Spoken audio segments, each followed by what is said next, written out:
नमस्कार। बॉलीवुड की आने वाली much awaited comedy film Hera Pheri 3 से जब से बाबू भैया ने संन्यास लिया है, बोले तो जब से इस फिल्म को छोड़ने का फैसला किया है परेश रावल जी ने, तब से बॉलीवुड में एक हंगामा सा मच गया है। बॉलीवुड की गलियों में इसी बात को लेकर के काफ़ी सारी चर्चाएं हैं कि आखिरकार बाबू भैया ने ऐसा क्यों किया, ऐसा नहीं करना चाहिए था। हालांकि परेश रावल जी ने इस फिल्म को लीगली साइन किया था कि हाँ वो पर्टिकुलर इस फिल्म को करेंगे, और लेकिन बीच में इस फिल्म को छोड़ने का फैसला कर लिया है बाबू भैया जी ने और छोड़ भी दिया है फिल्म को। यहाँ तक कि इस फिल्म की शूटिंग भी शुरू हो गई थी, कुछ पार्ट को शूट भी कर लिया गया था, तो अचानक फिल्म को छोड़ने का फैसला किया है बाबू भैया जी ने।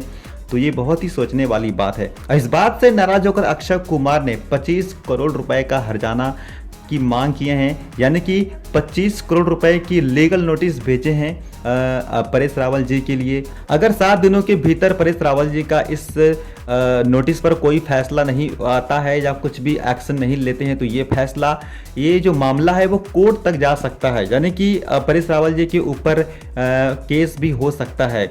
अब दोस्तों यहाँ पर सोचने वाली बात है कि आखिरकार ऐसा क्यों हुआ। अब दोस्तों जहाँ तक कि खबरों की माने तो कुछ चीज़ें हैं जो सामने निकल करके आई हैं कि परेश रावल जी को ये बताया नहीं जा रहा था कि अगर फिल्म में कुछ बदलाव किए जा रहे हैं, फिल्म की जो स्क्रिप्ट है उसमें कुछ बदलाव होता था, तो परेश रावल जी को कोई भी खबर नहीं होती थी। यहाँ तक कि परेश रावल जी अगर इस फिल्म का हिस्सा हैं तो उनको भी इस बात को बताना ज़रूरी है कि हाँ ऐसा इस फिल्म में हम कर रहे हैं, हम लोग कर रही हैं। अब जैसा कि इस फिल्म में मुख्य किरदार जैसे कि सुनील शेट्टी जी हैं, उसके बाद अक्षय कुमार, परेश रावल जी, यानी कि 3 जो कैरेक्टर हैं ये बहुत ही अहम भूमिका निभाए हैं हेरा फेरी फ्रेंचाइजी में।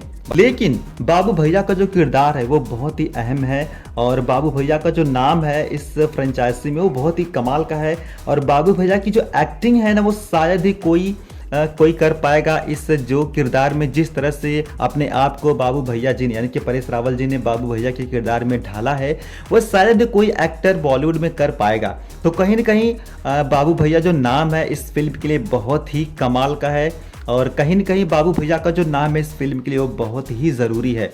जैसे कि दाल में तड़का के बराबर हैं, जैसे कि दाल में जो तड़का होता है, तड़का लगने के बाद दाल का स्वाद बढ़ जाता है, उसकी रूपरेखा बदल जाती है, तो उसी तरह बाबू भैया भी इस फिल्म के लिए हैं। यानी कि हेरा फेरी की जो फ्रेंचाइजी है, बाबू भैया का नाम उस तड़के की तरह जुड़ा हुआ है। इस फिल्म को लेकर के ऑलरेडी काफ़ी ज़्यादा हाइप बनी हुई है, लोग इस फिल्म का इंतजार काफ़ी बेसब्री से कर रहे हैं। हालांकि अंदर की बात क्या है ये तो कोई नहीं जानता है, लेकिन जहाँ तक हम लोगों ने देखा है परेश रावल जी को, उनका स्वभाव तो ऐसा नहीं है कि वो किसी के प्रति कुछ करें या मतलब कुछ अनलीगल कुछ काम करें, कोई गलत काम करें। यहाँ पर ज़रूर कुछ न कुछ ऐसी बात हुई होगी जो परेश रावल जी को जिससे काफ़ी ठेस पहुँची होगी। तो हो सकता है कि इसी से नाराज़ होकर के या कोई पर्टिकुलर इनको बहुत ही इस फिल्म से या किसी बात से उनको बहुत ही तकलीफ हुई होगी, कोई दुख हुआ रहेगा, तभी इस फिल्म को छोड़ने का फैसला किया है परेश रावल जी ने। अदरवाइज तो मुझे ऐसा नहीं लगता कि परेश रावल जी ऐसा कुछ कर सकते हैं इस फिल्म के लिए, ऑलरेडी जैसा कि हम लोगों ने उनको देखा है। तो फिलहाल इसके बारे में आप लोगों की क्या राय है कमेंट बॉक्स में ज़रूर बताएं, और फिल्म के बारे में भी ज़रूर कमेंट करें।